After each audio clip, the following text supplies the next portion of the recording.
ॐ नमः सिद्धेभ्यः।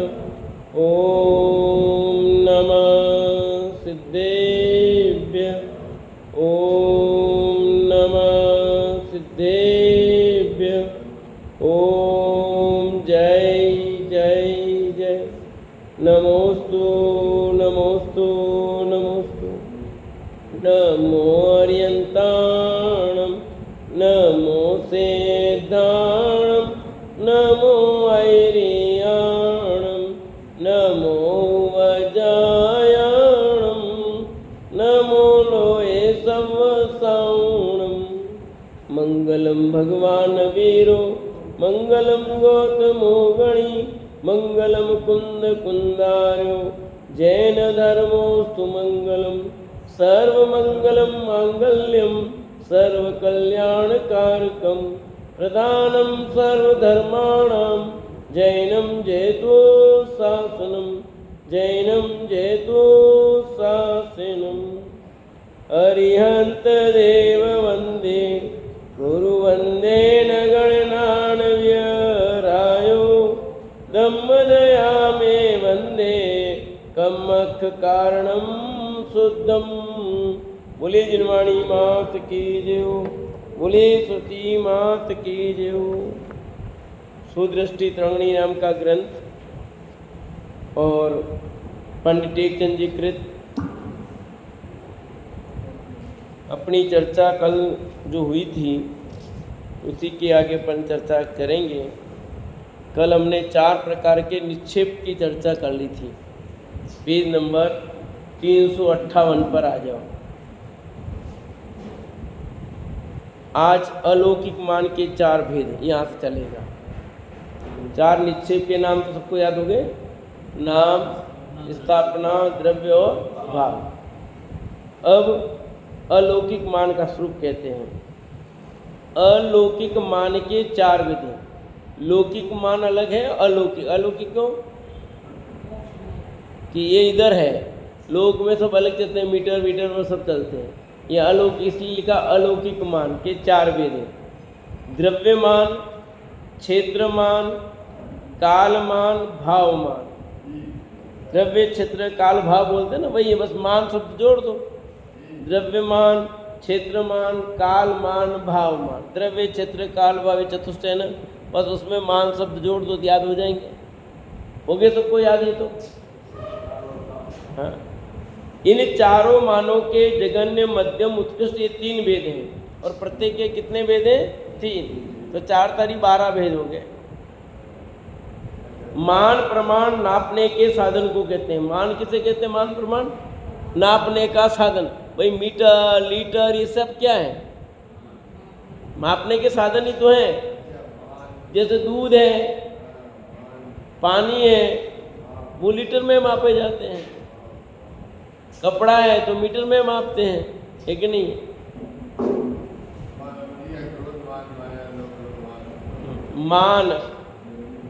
मान कसाई नहीं या मान लिखा, मान प्रमाण को कहते हैं यहाँ। अब एक एक का स्वरूप बताते हैं, बहुत इजी है। एक पुद्गल परमाणु जगन्य द्रव्यमान है। जो प्योर शुद्ध पुद्गल परमाणु है ना, प्योर शुद्ध पुद्गल परमाणु, वो है जगन्य द्रव्यमान। जगन्य द्रव्यमान, क्योंकि इससे छोटा अन्य द्रव्य है ही नहीं दुनिया में। सबसे छोटा द्रव्य कौन है? पुद्गल परमाणु या काल द्रव्य, कालाणु, दोनों बराबर ही। एक पुद्गल परमाणु कहो और एक काल द्रव्य, दोनों बराबर ही है। हाँ, कालाणु से छोटा कोई नहीं, पुद्गल परमाणु से कोई छोटा नहीं, ये दोनों बराबर ही है। 3 लोक प्रमाण, माँ स्कंद से बड़ा अन्य कोई पुद्गल स्कंद नहीं होने के कारण माँ स्कंद उत्कृष्ट द्रव्यमान है। उत्कृष्ट द्रव्यमान क्या है? लोक प्रमाण। सबसे बड़ा पुद्गल स्कंद कौन है? कि लोक प्रमाण, क्योंकि पुद्गल द्रव्य लोकाकाश से बाहर नहीं है। लोकाकाश से बाहर है नहीं, इसलिए उत्कृष्ट कहाँ तक आया? लोक प्रमाण। लोक प्रमाण उसका स्कंदमान इतना बड़ा है वो, द्रव्यमान सबसे बड़ा। अब मध्यम क्या है कि पुद्गल परमाणु से ऊपर और माह स्कंद में से पुद्गल परमाणु कम पर्यंत बीच के सभी वेद मध्य द्रव्यमान हैं। ठीक है, एक पुद्गल परमाणु छोड़ दो तो दो से, तो दो पुद्गल परमाणु से लेकर अंतिम उत्कृष्ट जो पुद्गल स्कंद है उसमें एक कम कर दो तो वो हो जाएगा मध्यम। जैसे 100, तो 100 में एक कम तो 99 दाई की संख्या कहाँ है? 10 से लेकर के 99 तक। तो दाई सबसे छोटी इकाई है और 99 सबसे बड़ी इकाई है। तो मध्यम इकाई क्या हुई? 11 से लेकर 98 तक। 11 से लेकर 98 तक क्या हुई? मध्यम इकाई। बस वैसे कि पुद्गल परमाणु प्योर वो जगन्य द्रव्यमान है। दो पुद्गल परमाणु से लेकर उत्कृष्ट पुद्गल परमाणु से एक कम मध्यम हो गया, और उत्कृष्ट लोक प्रमाण स्कंद जो है वो उत्कृष्ट द्रव्यमान है। क्लियर? पहला हो गया द्रव्यमान, सरल है, कठिन नहीं है, थोड़ा सा उपयोग लगाओगे सब आ जाएगा।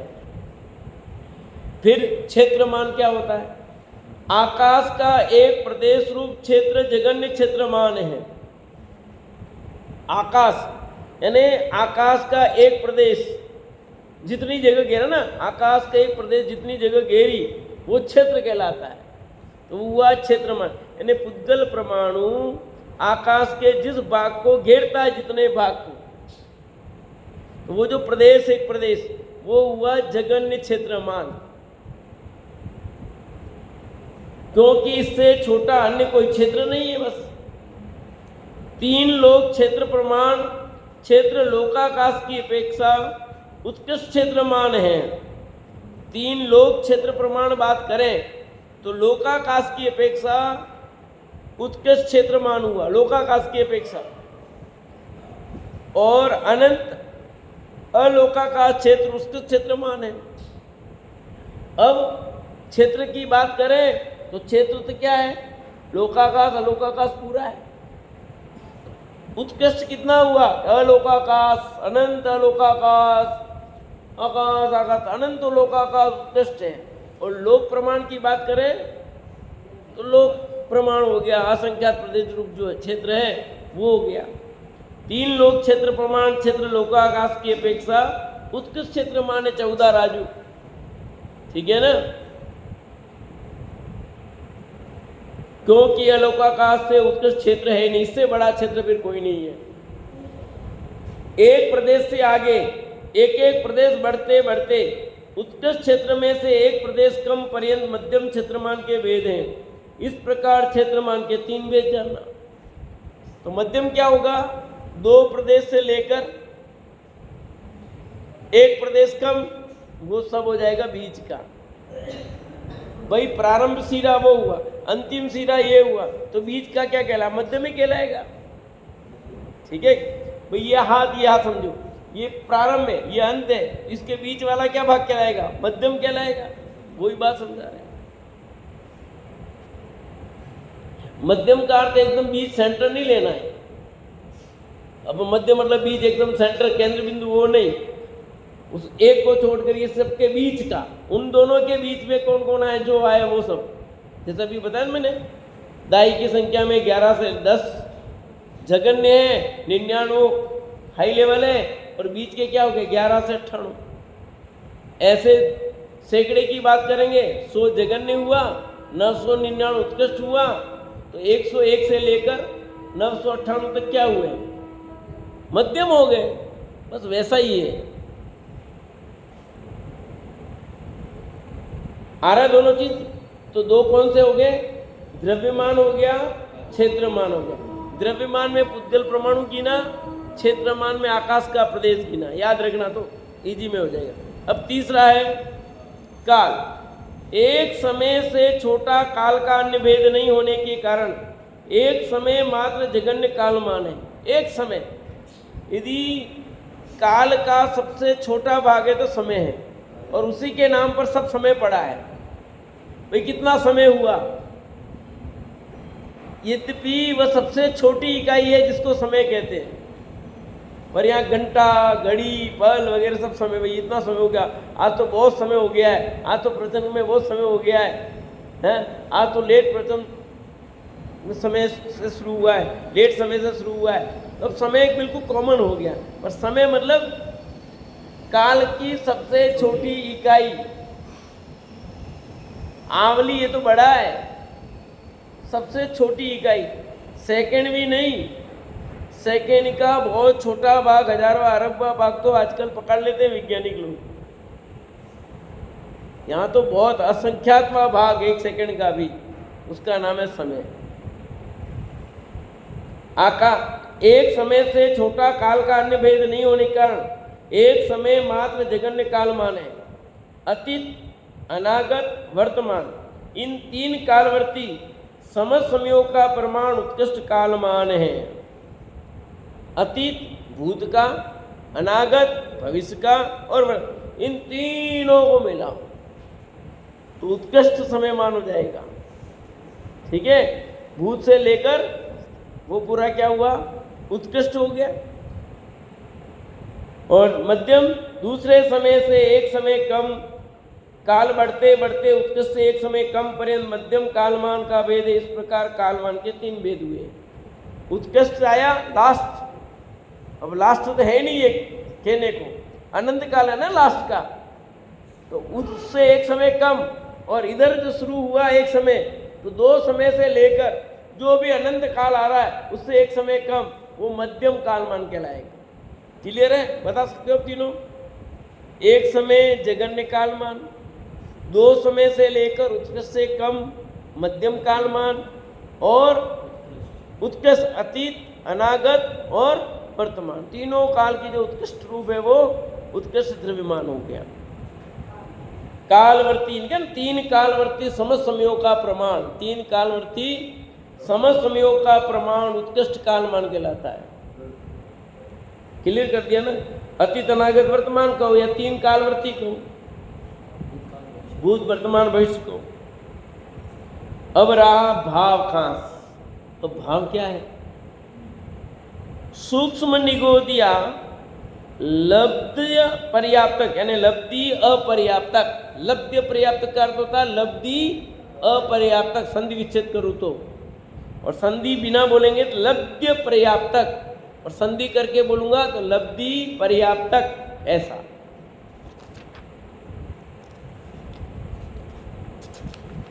सूक्ष्म निगोदिया लब्ध पर्याप्तक जीव एक अंतर मूर्त में 66,336 बार जन्म मरण करता है। कितनी बार?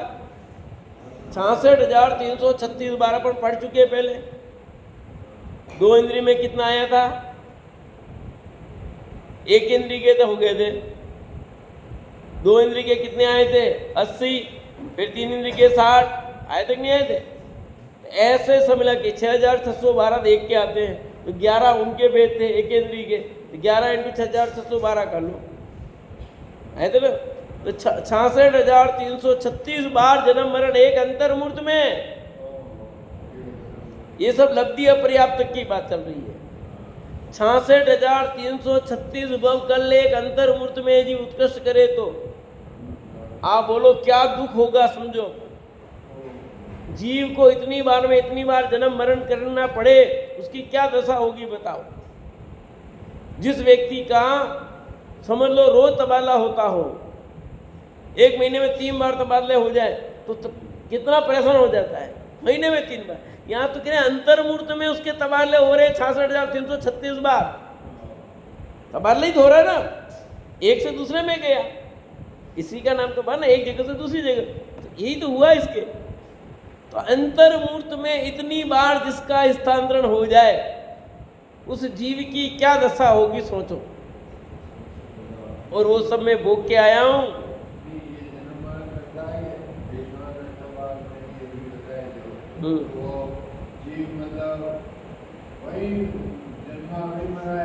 कोई जरूरी नहीं, नहीं नहीं नहीं नहीं, उसी स्थान पर जन्मे मरेगा नहीं, कहीं दूसरी जगह भी हो जाएगा। एक ही जगह जन्मता मरता ऐसा नहीं है। हाँ, कितने स्थान बदल जाए कोई पता थोड़ी है। उसी जगह जन्मा उसी जगह मरा ऐसा नहीं है। क्षेत्र से चेतन, जहाँ उसका जन्म का योग हो वहाँ एक समय में तो 14 राजू का मंगल जाता है, कहाँ टेंशन की बात है। और अंतर्मूर्त में तो असंख्यात समय हो गए। अंतर्मूर्त को कम थोड़ी है समय की दृष्टि से। क्यों? हाँ, 48 मिनट में एक समय कम कर लो, उतने में जीव 66,336 भोग कर रहा है। और उस जीव में 14 राजू गमन करने की शक्ति है एक समय में, इसलिए वहीं का वहीं जन्म लेगा ऐसा जरूरी नहीं है।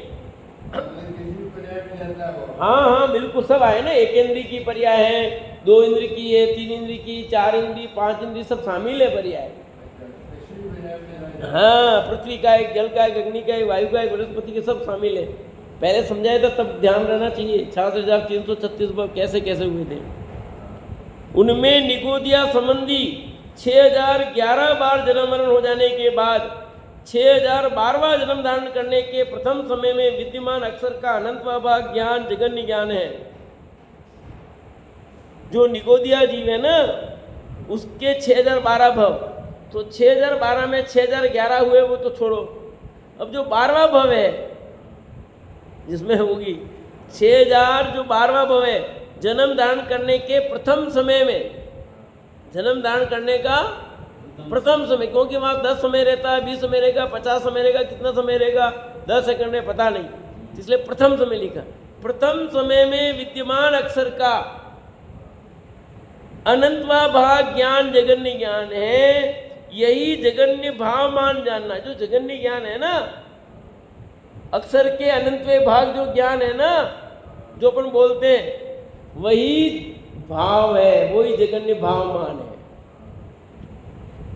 अक्षर का अनंतवा भाग ज्ञान, ये ज्ञान की सबसे छोटी पराकाष्ठा, यानी ज्ञान का क्षोभसम, सबसे छोटा ज्ञान। बड़ा ज्ञान केवल ज्ञान, और ज्ञान का सबसे छोटा भेद है निगोदिया जीव, वो भी 12वां जन्म जो हो रहा है, 6,012वां जन्म, उसका पहला समय लेना। क्या गणित है। रहेगा ना, ज्ञान तो रहेगा। छोटम ज़्यादा को बाद में बढ़ भी जाए, अभी पहले समय की बात कर रहे हैं। सभी निगोदिया जीव के पूरा का पूरा एक जैसा ही ज्ञान होता है ऐसा नहीं है। फिर सुनना, समस्त निगोदिया जीव के एक जैसा ही ज्ञान होता है ऐसा नहीं है। सबके क्षोभसम कर्म का उदय अलग अलग है, तो उदय अलग अलग हो सकता है। इससे 6,012 से पहले के जितने भी ज्ञान हो तो उससे भी कम हो गए ना? कम होगा ही नहीं, इससे कम तो हो ही। सबसे छोटा ये कम कैसे होगा बताओ? इससे ज़्यादा हो सकता है, कम नहीं हो सकता है। कम तो हो ही नहीं सकता है, ये तो लास्ट इकाई है ना, सबसे छोटी इकाई है तो ज्ञान की।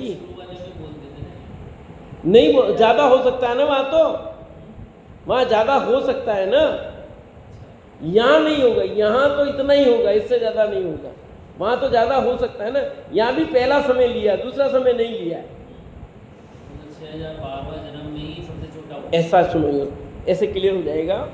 जैसे मैं जन्मा उस समय मेरे ज्ञानावाणी कर्म का क्षोभसम था वो, और मैं अंत में जब मरूंगा तब से, तो इस जन्म से लेकर मरण तक जो पूरा पीरियड है, क्या मेरे क्षोभसम ज्ञानावाणी का क्षोभसम वैसा ही रहेगा? ज्ञानावाणी कर्म का क्षोभसम ऐसा नहीं में?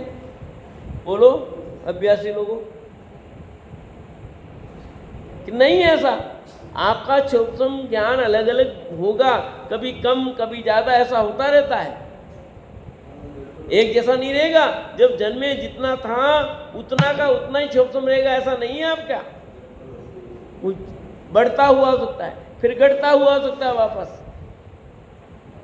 देखो बढ़ता ना क्षोभसम, जैसे जैसे उम्र बढ़ती है आपका, और इधर बुढ़ापा आता है तो घटता रहता है। स्थिति बनती कि नहीं बनती?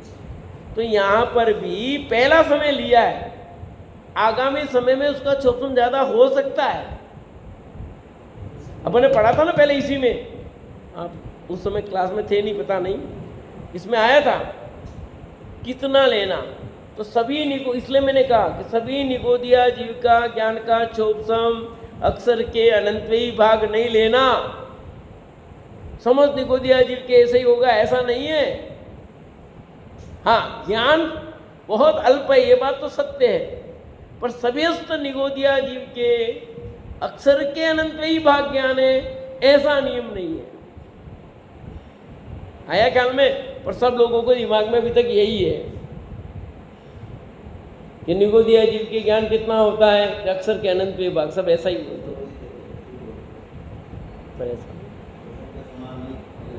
इसलिए यहाँ क्लियर किया, 12वां जन्म धारण करने के प्रथम समय में विद्यमान अक्षर का अनंतवा भाग ज्ञान जगन्य ज्ञान है। यही जगन्य भाव मान जानना, यही जगन्य भाव मान जानना। इससे अल्प भाव मान नहीं होता है, इससे सबसे छोटा कोई भाव नहीं है।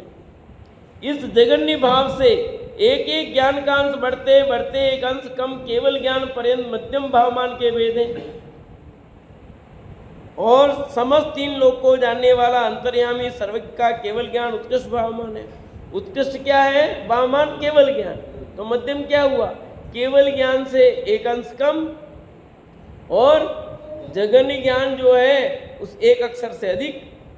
तो इस बीच का सब मध्यम आ जाएगा, मध्यम भावमान आ जाएगा। इस प्रकार 4 हो गए ये, द्रव्य, क्षेत्र, काल और भाव। तो थोड़ा सा ख्याल में लोगे ना, तो पहला था द्रव्य, उसमें पुद्गल परमाणु लिया। फिर क्षेत्र में क्या लिया? आकाश का प्रदेश लिया। फिर तीसरा क्या आया? काल, काल में समय लिया। और भाव में क्या लिया? ज्ञान लिया।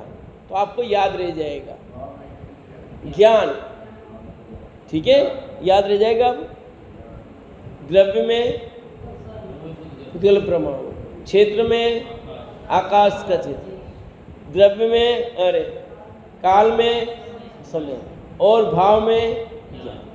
तो ज्ञान का अनंत, अक्षर का अनंत भाव ज्ञान द्रव्यमान हो गया, केवल ज्ञान उत्कृष्टमान हो गया, और इन दोनों के बीच की जो स्थिति है वो मध्यम भावमान हो गया।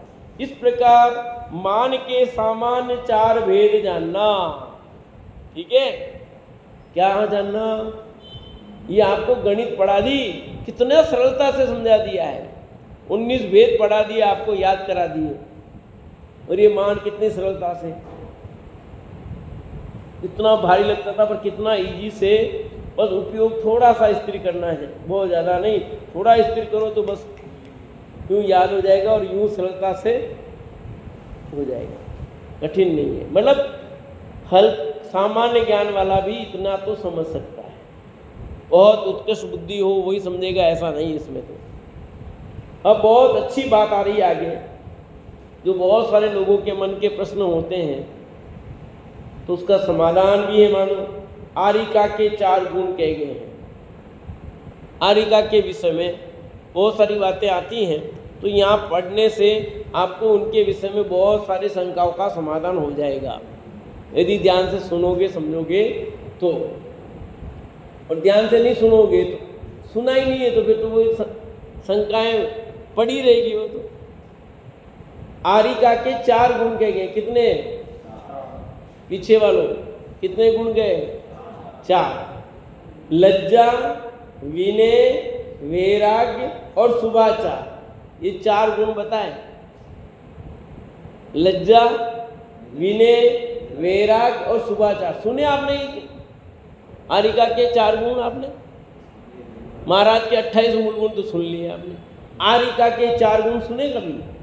और ये 4 गुण बताएं, लज्जा, विनय, वैराग्य और शुभाचार।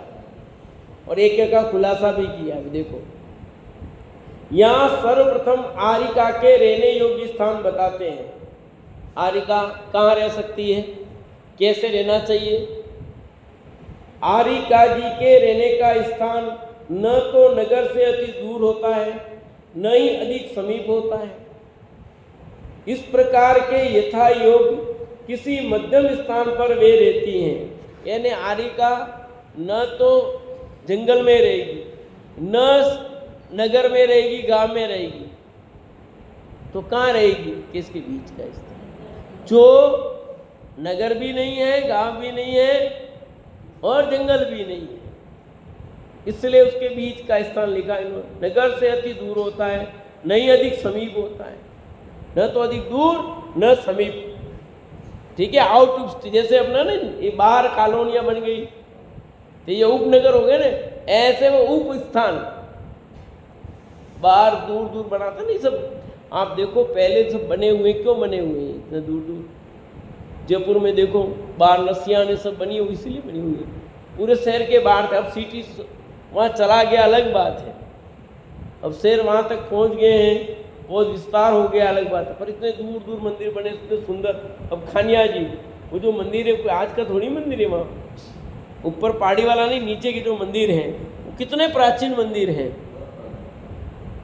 वहाँ। बस अब खूब बस्ती होगी अलग बात है, उसमें तो बस्ती नहीं थी ना। तो ऐसे यहाँ कह रहे हैं, इस प्रकार के यथायोग किसी मध्यम स्थान पर वे रहती है। आहार के लिए नगर में जाते समय वे अकेली नहीं जाती है। कितने नियम है वो सुनो अमरलाल साहब। आहार के लिए जब वह नगर मतलब गांव जो भी है वो सब समझ लेना, जाती है तो अकेली नहीं जाती, किन्हीं बड़ी आरिका के साथ मौन पूर्वक विनय सहित अंगों का संकोच करते हुए नीचे दृष्टि किए हुए इरिया समिति सहित नगर में भोजन को जाती है। आया समझ में?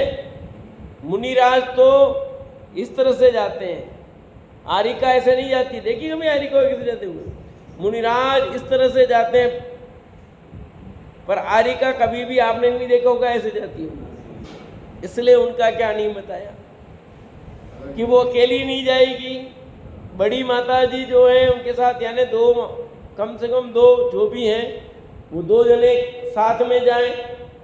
फिर कैसे जाएं कि मौन पूर्वक जाएं, विनय सहित जाएं, अंगों का संकोच करते हुए जाएं, दृष्टि नीचे होनी चाहिए। यानी ईर्या समिति का पालन मुनिराज भी करते हैं, इन्हें भी करना है, तब भोजन को जाती है। फिर और आगे, तन को छुपाते हुए, अंगोपांग प्रकट नहीं दिखाते हुए, एक वस्त्र से संपूर्ण शरीर को आच्छादित रखते हुए लज्जा सहित प्रवृत्ति करती है। यह उनका लज्जा नाम का गुण है कि आरिका एक वस्त्र धारण करती है, पूरी उनकी साड़ी होती है बस लंबी छोटी, मोटा कपड़ा होना चाहिए, पतला नहीं होना चाहिए। आजकल तो जीर्ण आ गए ना सबके, औरतें सब, तो यहाँ कहते वो वस्त्र है जिसमें लिखा ना तन को छुपाते हुए, शरीर दिखना नहीं चाहिए। और आज औरतें सब क्या कर रही है, पूरा शरीर दिखाना चाह रही है, आगे पीछे सब जगह दिखाना है। अंगोपांग प्रकट नहीं दिखाते हुए लिखा है, एक वस्त्र से संपूर्ण शरीर को आच्छादित रखते हुए, ढकते हुए, इतनी मर्यादा। कितना बैलेंस वाली बातें हैं। ये सब नियम ऐसे उन्हीं के लिए लागू होते हैं, आदमी के लिए नहीं। मुनिराज के लिए भी तो है ना नियम, क्यों नहीं है? आदमी के लिए भी है, औरत के लिए भी, सबके लिए नियम है। किसी के लिए नहीं है ऐसा नहीं है, सबके लिए नियम है। ये बात अभी आरिका की चल रही थी, आरिका के कह रहे हैं उनको कैसे करना है। ये उनका लज्जा नामक गुण है। क्लियर हो गई? तो आरिका को कैसे जाना चाहिए, कैसे रहना चाहिए, सब आगे बात। कितने प्रश्नों का समाधान हो गया इस बात से। आचार्य जी के दर्शन को जाते समय, अब इसमें भी बहुत सारे खुलासा हैं। आचार्य जी के दर्शन को जाते समय आरिका 5 हाथ अंतर से विनय सहित उन्हें नमस्कार करती है। यानी आरिका आचार्य महाराज के पास जा रही है तो अकेली नहीं जाएगी, आगे आ रहा भी, उनको नमस्कार करेगी तो 5 हाथ दूर से करेगी। 5 हाथ मतलब कितना फीट हुआ? 7.5 फीट। एक हाथ में 1.5 फीट, तो 7.5 फीट दूर से। किसको? आचार्य को। उपाध्याय में और ज्यादा है, मुनिराज में और ज्यादा आ रहा। देखो, उपाध्याय जी के दर्शन को जाते समय 6 हाथ दूर से नमस्कार करती है। आचार्य के लिए 5 हाथ का नियम है, तो उपाध्याय से 6 हाथ दूर रहेगी। साधु के लिए और लिखा है ज़्यादा। अभी देखो, साधु जी के दर्शन को जाते समय 7 हाथ अंतर से नमस्कार करती है। आचार्य के लिए 5 हाथ हैं, उपाध्याय के लिए 6 हाथ हैं और साधु के लिए 7 हाथ हैं। ऐसा क्यों किया यार? मैं सुबह पढ़ रहा था, मैंने विचार किया ऐसा क्यों किया है? कि साधु के लिए 7 हाथ कर लिया, उपाध्याय के लिए 6 हाथ कर लिया, आचार्य के लिए 5 हाथ कर दिए। हैं तो तीनों महाराज ही कि हैं तो तीनों मुनिराज ही। बात सही है, पर देखो बड़े और छोटे में फर्क होता है, नहीं होता है? आप कोई वृद्ध व्यक्ति है, उसके साथ कोई लोग ज़्यादा टेंशन नहीं है, कोई बात होता कि नहीं होता है। पर किसी जेंट्स युवा से वैसे थोड़ा सोचना पड़ता है। तो आचार्य मतलब परिपक्व व्यक्ति है, संघ के नायक लीडर है, तो उनकी मर्यादा वो खुद अनुशासित है, तब भी 5 हाथ तो रखा ही है। फिर उनसे छोटे उपाध्याय होते हैं, तो उनसे क्या रखा? 6 हाथ। और साधु हैं उनसे 7 हाथ। क्यों?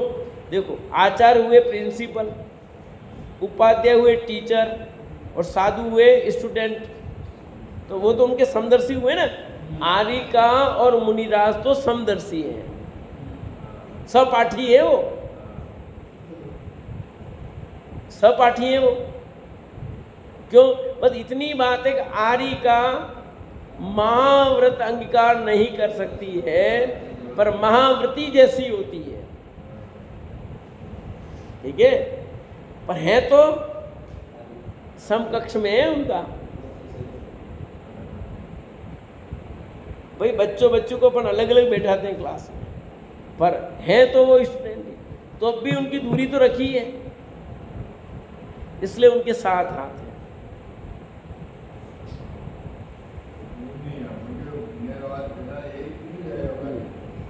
अब क्या होता है वो मत पूछना, नियम ये बता दिया इन्होंने। आगे का और सुनो। इन गुरुओं को नमस्कार करते समय वे पंचांग नमस्कार करती है। बताया था मैंने आपको उस दिन क्लास में, शिविर के समय, गवासन नमस्कार, ठीक है? यह पंचांग नमस्कार करती है। तो वहां उसमें पंचांग, षष्टांग, गवासन सब बताए थे। आर्यिका जी को यदि गुरु से कोई प्रश्न पूछना हो तो अकेली जाकर नहीं पूछती है, बड़ी आर्यिका जी से अपना प्रश्न कहकर इस प्रश्न का उत्तर गुरु के मुख से सुनना चाहती हूँ, ऐसा कहकर बड़ी आर्यिका जी को आगे करके उनसे प्रश्न करवाती है। देखो कितना विनय है। यानी कोई प्रश्न पूछना हो तो सीधे डायरेक्ट वो प्रश्न नहीं पूछ सकती। जो उनकी गणनी है, बड़ी आर्यिका है, उनके माध्यम से वो प्रश्न पूछाएगी, और वो जो दूरी है वो तो रहेगी। प्रश्न अकेली जाकर नहीं पूछ सकती। प्रश्न नहीं, आर्यिका कोई भी माता जी मुनिराज के साथ अकेली नहीं रह सकती, जा ही नहीं सकती, ऐसा नियम है। एक मुनिराज एक आर्यिका अकेले नहीं जाएंगे, रहेंगे ही साथ में, नियम विरुद्ध है कि 2 संग में नहीं, 2 मुनिराज भी अकेले नहीं जाए, वो भी 2 रहे साथ में, ऐसा है। अकेले मुनिराज रहने का नियम ही अलग है। इसलिए कोई आर्यिका अकेली महाराज से प्रश्न पूछने नहीं जा सकती, और गई है तो उसका दोष लगता है।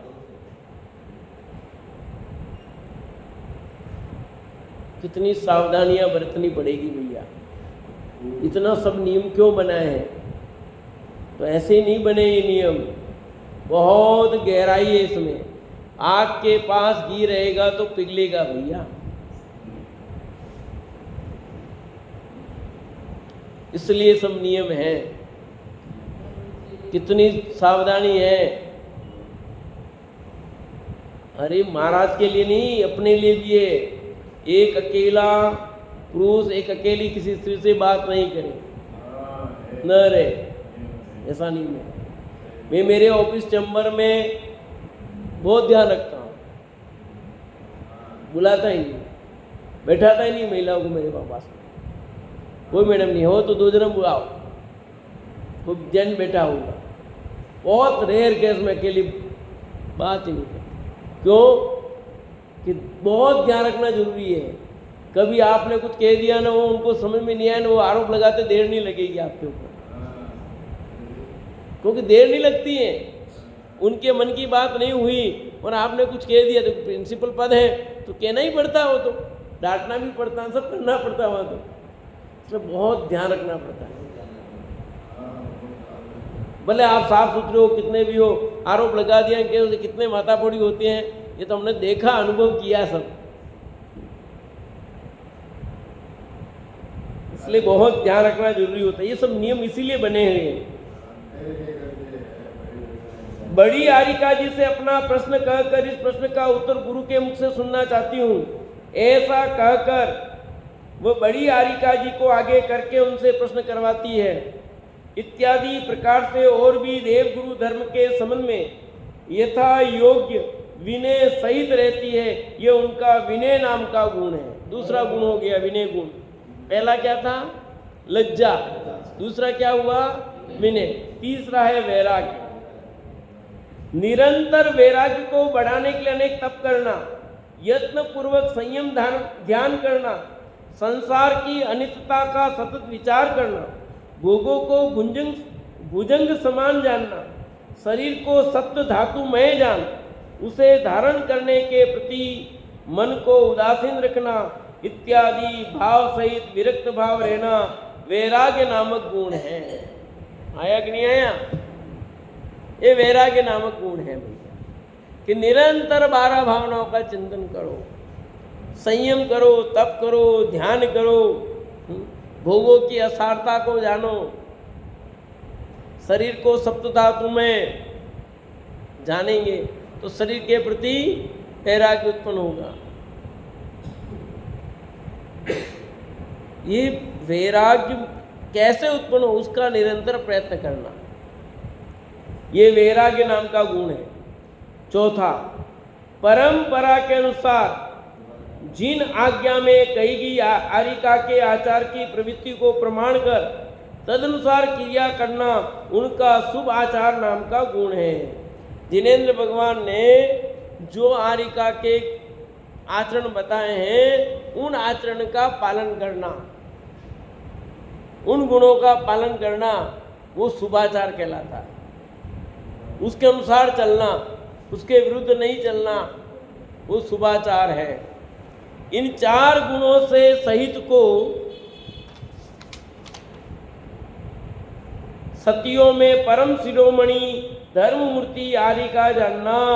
देखो क्या लिखा, इन 4 गुणों से सहित जो हो वो सतियों में परम शिरोमणि धर्म मूर्ति आरिका कहलाती है। यानी महिलाओं में यदि कोई उत्कृष्ट है तो वो आरिका होती है, पुरुषों में कोई उत्कृष्ट है तो मुनिराज होते हैं, मुनिराज में आचार्य होते हैं, आचार्यों में भी गंधर्व होते हैं। ऐसा पर मुनिराज समझ लो, क्योंकि आचार्य उपाध्याय साधु सबका कोटा एक ही होता, अलग अलग नहीं होता है। मुनिराज का पूरा कोटा अलग है, पुरुषों का कोट अलग है, और महिला समस्त का एक है। आरिका और अन्य महिला सबका एक ही है। आरिका के लिए अलग है और अन्य बहनों के अलग है, ऐसा नहीं है। महिलाओं के लिए 12 सभा में एक ही सभा है उनके लिए। आरिका भी उसी में, छुल्लिका भी उसी में, और अन्य जितने भी साविका हैं सब उसी में बैठती है, उनके लिए अलग से नहीं है। जबकि पुरुषों के लिए 2 हैं, एक मुनिराज का और एक श्रावक का। ऐसे 2 बॉक्स होते हैं, मतलब 12 बॉक्स है ना, तो 2 बॉक्स उनके लिए है। 3 हो गए, 1 त्रिंचों का 4, और 8 है देवों के लिए। 4 देवों के लिए और 4 देवियों के लिए, 8 उनके लिए है। इन 4 गुणों से सहित को सत्यों में परम शिरोमणि धर्ममूर्ति आर्य का जानना। इस प्रकार ये चर्चा हुई। तो 2 विषय हो गए अपने आज, एक तो अलौकिक मान और आर्यिका के गुण, ये 2 विषय अपने हुए हैं। से चर्चा आगे और चलेगी। क्या